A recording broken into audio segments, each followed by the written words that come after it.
From The Australian, here's what's on the front. I'm Claire Harvey. It's Wednesday, November 26, 2025. Labor's likely to take a light touch on regulating artificial intelligence when it unveils a national AI plan next week. That's an exclusive by The Australian's Ben Packham today. In a move the government's already discussed with unions, the government will likely avoid a system like the European Union, where there's a sweeping and strict code to apply to AI models. Australia's system would likely be more case-by-case when issues arise. That story's live now at theaustralian.com.au. For one president to call another is a big deal. When it's China's Xi Jinping ringing Donald J. Trump, both men who like to be the most powerful person in any conversation, it sends the analysis into overdrive. So, what did the presidents discuss in their call, and what does it all mean? Greg Sheridan is here.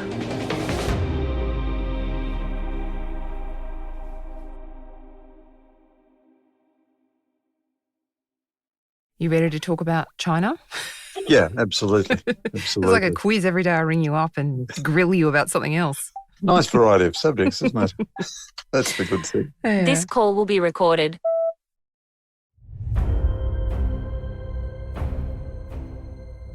Greg Sheridan is The Australian's foreign editor. Greg, Donald Trump and Xi Jinping have spoken on the phone. Reports are emerging from Washington, D.C. that it was President Xi who called Donald Trump.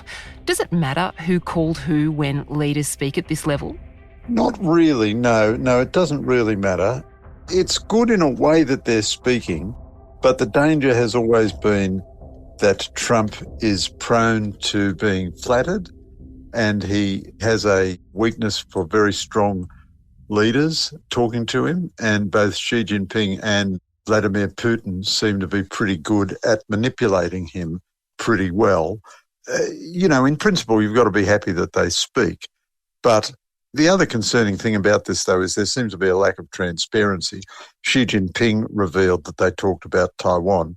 Trump didn't mention that. I must say that instinctively makes me a bit worried.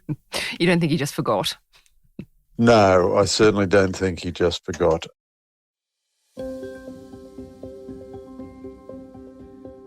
There's a tremendous challenge in reporting Trump because he is really a mixed grill. He does some good things, some things better than other people have done in the office, but he does some terrible things too. I mean, I think this peace deal that he's trying to foist on Ukraine is a shocking betrayal and very much against America's interests and Ukraine's interests and the interests of democracy and so on.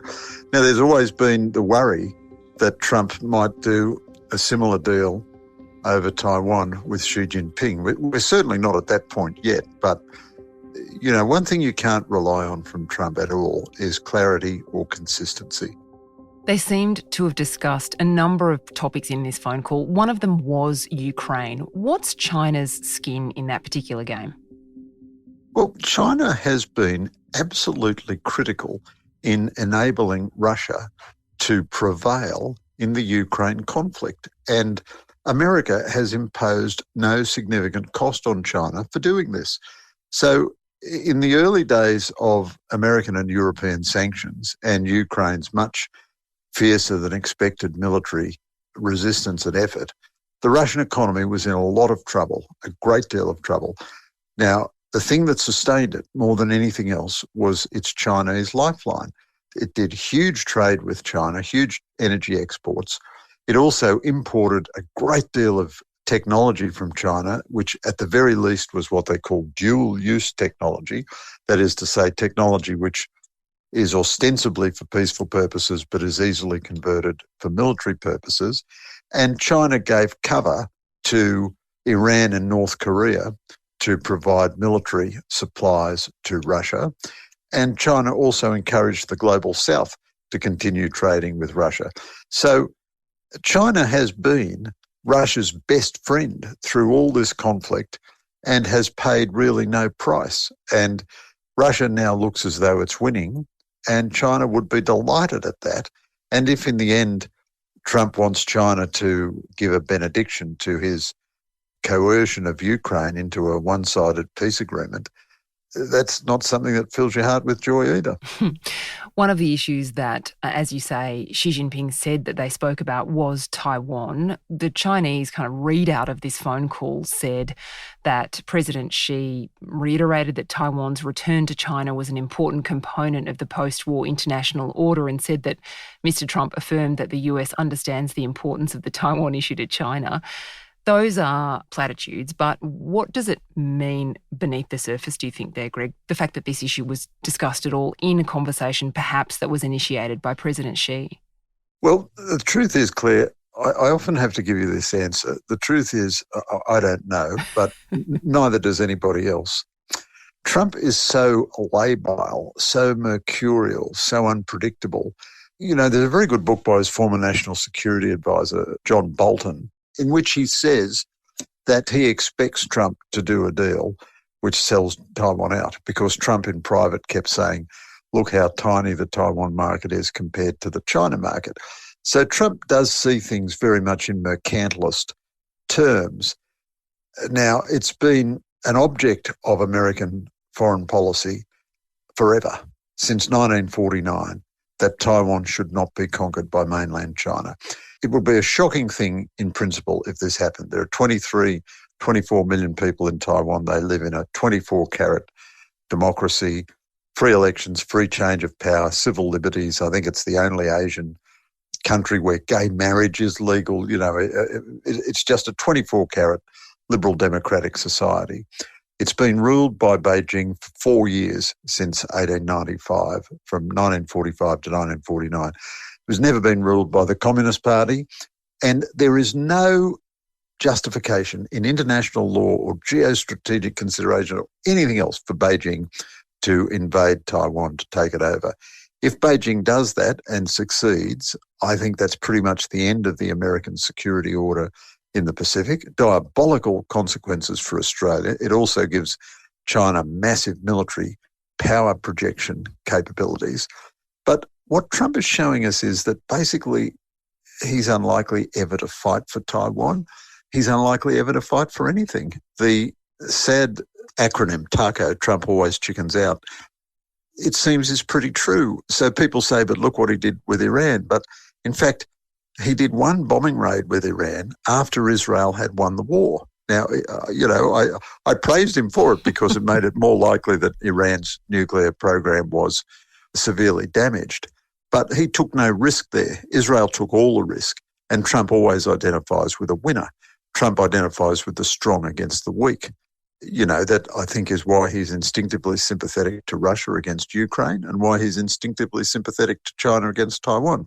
But having said all of that, Trump is completely unpredictable. And sometimes when he comes up with a bad position, he changes that after a week or two as well, because certainly there would be tremendous hostility within his own party and within American society to conceding Taiwan to Beijing. So Trump will treat this as an ongoing negotiation and an ongoing calculation. He'll be sniffing the wind and looking at what's politically viable. He's weaker now than he was 6 months ago. His MAGA base is starting to fracture a little bit. The Republicans were savaged in recent off-year elections. Now, that is a real witch's brew, and we just don't know what it's going to issue in. What he doesn't do is provide a very stable system of deterrence. The best way to keep the peace in Taiwan is to convince the Chinese that the cost of action would be prohibitive. He doesn't do that, but the Chinese have to take into account the fact that America might react, even though Trump gives every indication that they won't. Nonetheless, anything is possible with Trump, and the Chinese have to take that into account, as does everyone else.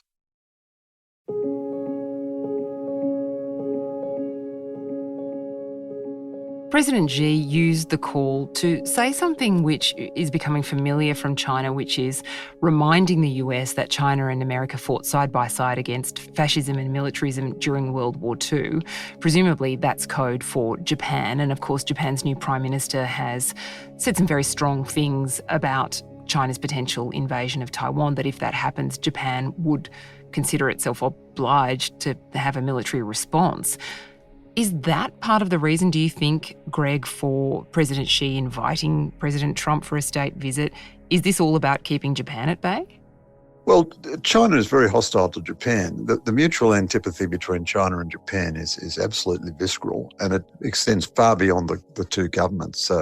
These two nations really detest each other, and they have a long history of military conflict. But, of course, the Chinese Communist Party didn't do much fighting alongside the Americans against Imperial Japan. It was the Kuomintang, the people who went and set up Taiwan. They did all the fighting against Japan. The Communist Party largely sat in the sidelines. And when the Kuomintang was weakened by their efforts of fighting Japan, they then came in and drove the Kuomintang out and won the Chinese Civil War. So this piece of history is kind of bizarre for China to use that. And since World War II, Japan has been an exemplary international citizen and an exemplary ally of the United States.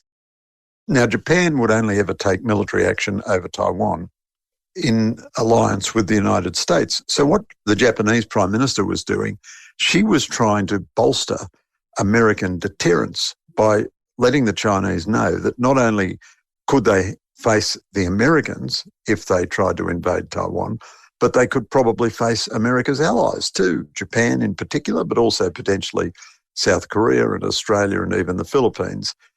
Now, that's an important strategic move. That bolsters deterrence. But if America itself has lost interest in deterrence, of course, Japan can't deter China on its own, neither can Australia. But the reference to World War II history, you could imagine Trump, in one of his fits of historical revisionism, deciding that really Japan is the villain and China is the friend, just as he's sort of decided that Ukraine is the villain. So Russia invades Ukraine without any provocation or justification whatsoever, slaughters hundreds of thousands of people and annexes territory, and Trump blames Ukraine for starting the war. So the bizarre sort of historical excursion which Beijing is offering here, we fought together against the invasion of other countries by Imperial Japan, therefore you should support our invasion of another country. It's the sort of crackpot formulation which Trump could possibly find useful. But on the other hand, it defies history, really, and the people who set up Taiwan were much better allies of the United States than the Chinese communists ever were. But you can see what she is doing. You can see that might provide Trump with one of his crazy pretexts for saying, really, our ally is the villain here, not our enemy. Coming up, so what do reciprocal state visits for these two superstar show ponies look like?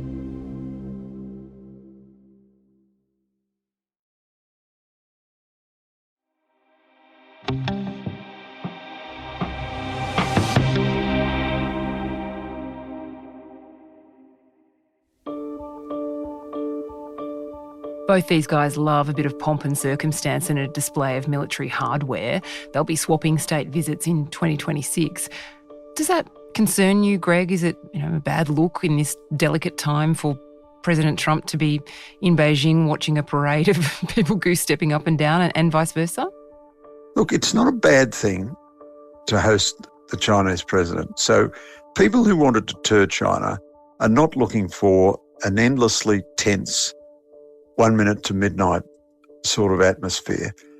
But the thing is, you want to have a dialogue with China which is respectful. Nobody wants to bring President Xi to Washington and then berate him and humiliate him and everything.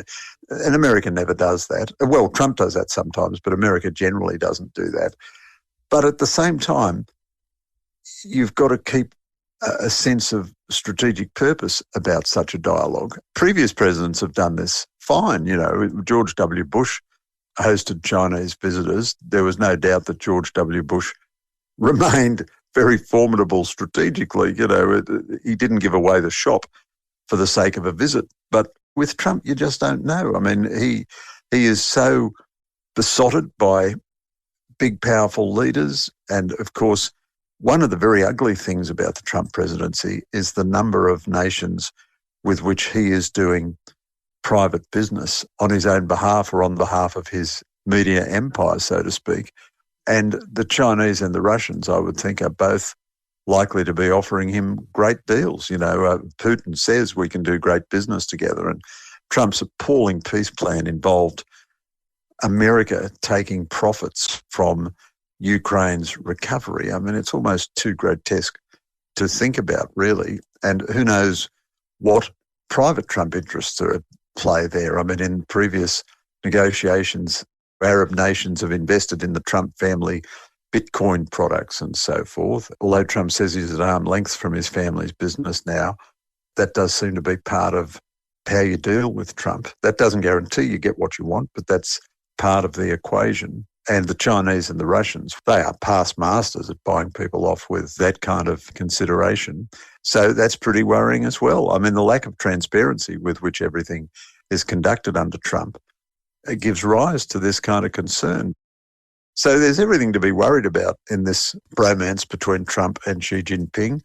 But having said all that, it's basically a sensible thing for the president of China and the president of the United States to talk. One of the problems with Trump is that he's either spitting venom at you or he's all over you like a rash, like with the mayor of New York, the new mayor of New York. Before he was elected, he was a deranged communist. Now he's a very impressive man who's going to do a great job in New York. Well, it's no bad thing for the president to have a civil relationship with the mayor of New York. But what value then can you place on Trump's words? I've always been confused by Trump loyalists, by their ability to just jump on a tram going in one direction, jump off that, and then jump off a tram going in the opposite direction without missing a breath. It's extraordinary. You've got to admire it in a way. Well, we know they all love winners. Greg Sheridan, thank you very much. Thanks so much, Claire.